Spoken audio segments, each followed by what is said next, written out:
నమస్తే. Welcome to Suman TV. Tail bone pain.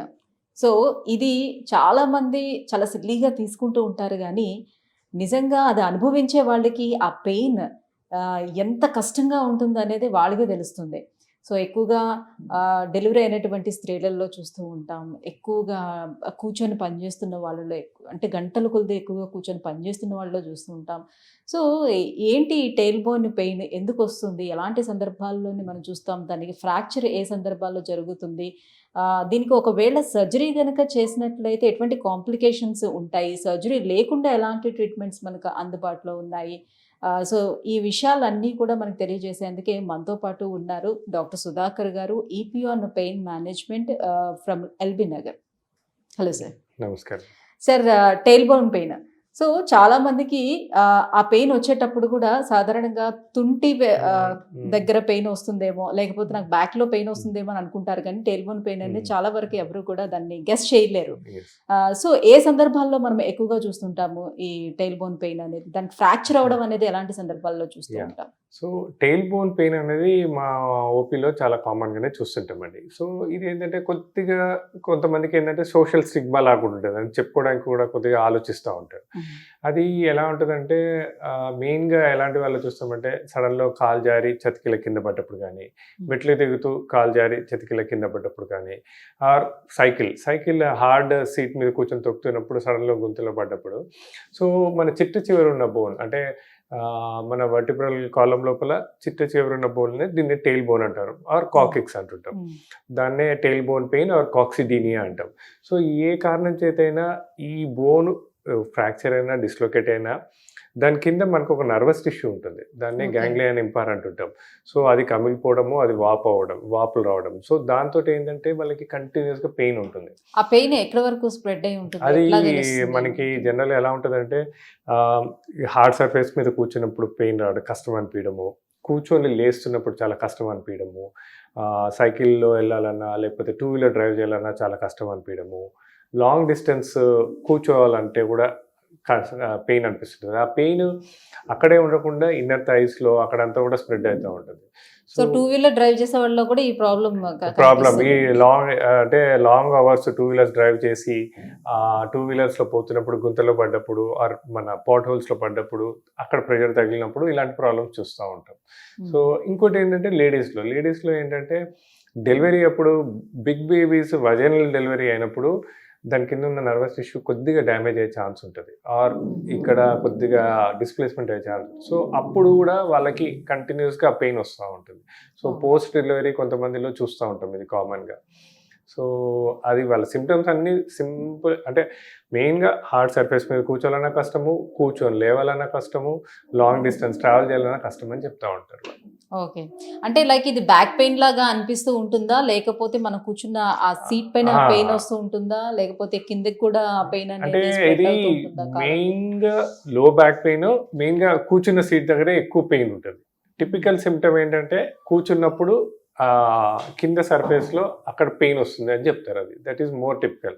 నడుస్తున్నప్పుడు, నిలబడున్నప్పుడు ఆ పెయిన్ అది ఎక్కువ ట్రబుల్ చేయదది.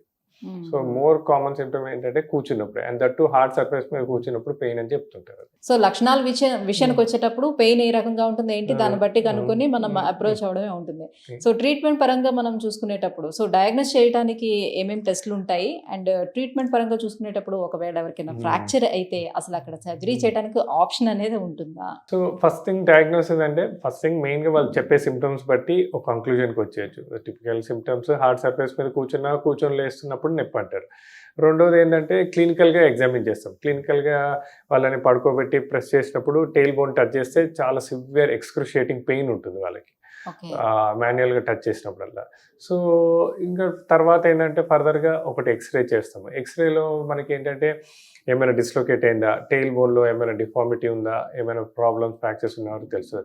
అవసరమైతే కొంతమందిలో ఎంఆర్ఐ కూడా చేస్తాం. అంటే ఇంతకుముందు మీరన్నట్టు ఒక్కొక్కసారి వెరీ రేర్‌గా టెయిల్ బోన్ పెయిన్ లో బ్యాక్ పెయిన్ లాగా కూడా మిమిక్ అయితా ఉంటది.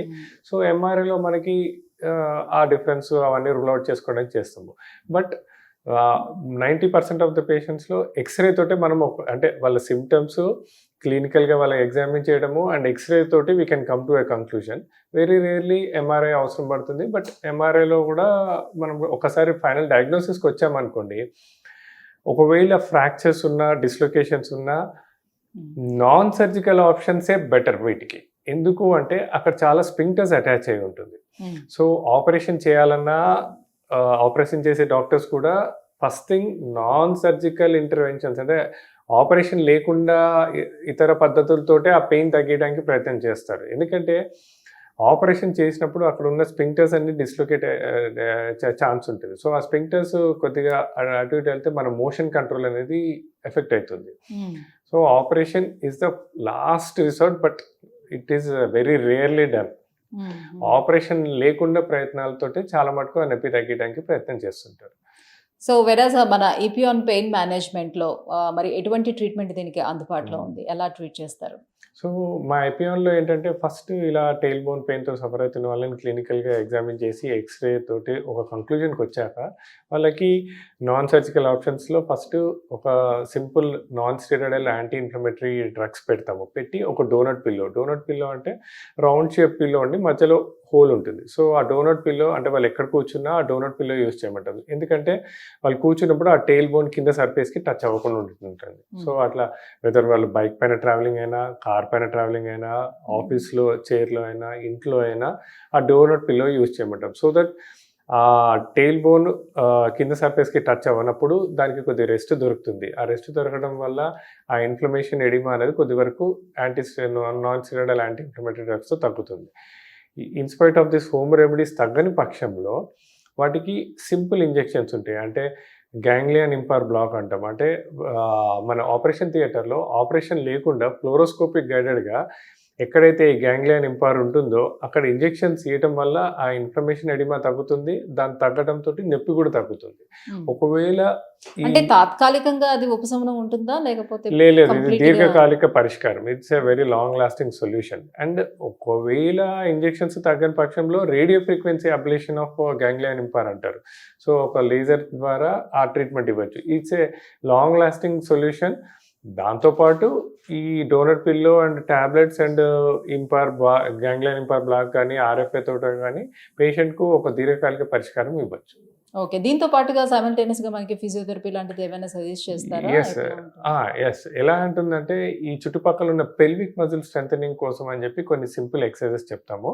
సో ఆ సింపుల్ ఎక్సర్సైజెస్ చేసుకొని పెల్విక్ స్ట్రెంథనింగ్ చేసుకొని పెల్విక్ ఫ్లోర్ మజిల్ స్ట్రెంథనింగ్ చేసుకుంటే, ఎందుకంటే ఆ గ్యాంగ్లియన్ ఇంపైర్ ఎప్పుడైతే బాగా ఇన్ఫ్లేమ్డ్ అవుతుందో ఆ మజిల్స్ అన్ని స్పాజమ్స్లోకి పోవడము, మజిల్స్ అన్నీ కొద్దిగా అట్రోఫిక్ అవ్వడం ఉంటాయి. సో మనము పెల్విక్ ఫ్లోర్ స్ట్రెంథనింగ్ ఎక్సర్సైజెస్ అవన్నీ కూడా నేర్పిస్తాము. సో ఇలా ఒక మల్టీమోడల్ అప్రోచ్ అంటే టాబ్లెట్స్, డోనట్ పిల్లో, ఈ ganglion impar block and then pelvic floor strengthening exercise ద్వారా ఒక దీర్ఘకాలిక పరిష్కారం టెయిల్ బోన్ పెయిన్తో సఫర్ అయ్యే వాళ్ళకి ఇవ్వచ్చు. సో సర్జరీకి వెళ్ళేదానికన్నా బెటర్ ట్రీట్మెంట్ సో ఇంజెక్షన్ తీసుకోవటం, అట్ ద సేమ్ టైమ్ ఇంకొక ట్రీట్మెంట్ ఏం చెప్పారు? Radio frequency ablation. Radio frequency ablation కూడా తీసుకుంటే దీనికి శాశ్వత పరిష్కారం కూడా దొరికే అవకాశం ఉంటుంది. సో పోస్ట్ ట్రీట్మెంట్ తర్వాత వాళ్ళు తీసుకోవాల్సినటువంటి ప్రికాషన్స్ ఏముంటాయి? పోస్ట్ ట్రీట్మెంట్ తర్వాత కొన్ని రోజుల వరకు వెయిట్ మేనేజ్మెంట్. ఎందుకంటే యాజ్ యూజువల్ ఎనీథింగ్లో weight management is more important. ఎందుకంటే మన స్పైన్ మీద ఎప్పుడైతే వెయిట్ తగ్గుతుందో మనం కూర్చొని లేచినా దానికి మీద ప్రెషర్ తగ్గుతుంది. ఒకటి వెయిట్ మేనేజ్మెంట్. రెండోది ఇంతకుముందు చెప్పినట్టే ఈవెన్ ఆఫ్టర్ ఇంజెక్షన్స్ కొన్ని రోజుల వరకు ఆ డోనట్ పిల్లోని కంటిన్యూ చేయబట్టం. ఎందుకంటే ఆ ఇన్ఫ్లమేషన్ ఎడిమా తగ్గడానికి. మూడోది పెల్విక్ ఫ్లోర్ స్ట్రెంథనింగ్ ఎక్సర్సైజ్ చేసుకోవడం. సో సింపుల్ ప్రికాషన్స్ తోటి నాన్ సర్జికల్గా ఇలా సఫర్ అవుతున్న వాళ్ళకి ఒక మంచి సొల్యూషన్ అవైలబుల్ ఉంది. Thank you doctor, thank you so much. So tail bone pain తోటి ఎవరైతే సఫర్ అవుతున్నారో వాళ్ళు సర్జరీ వరకు వెళ్లాల్సిన అవసరం లేకుండా నాన్ సర్జికల్గా ఎటువంటి ట్రీట్మెంట్స్ మన దగ్గర అందుబాటులో ఉన్న ఈ విషయాన్ని తెలియజేసినందుకు thank you so much. Thank you.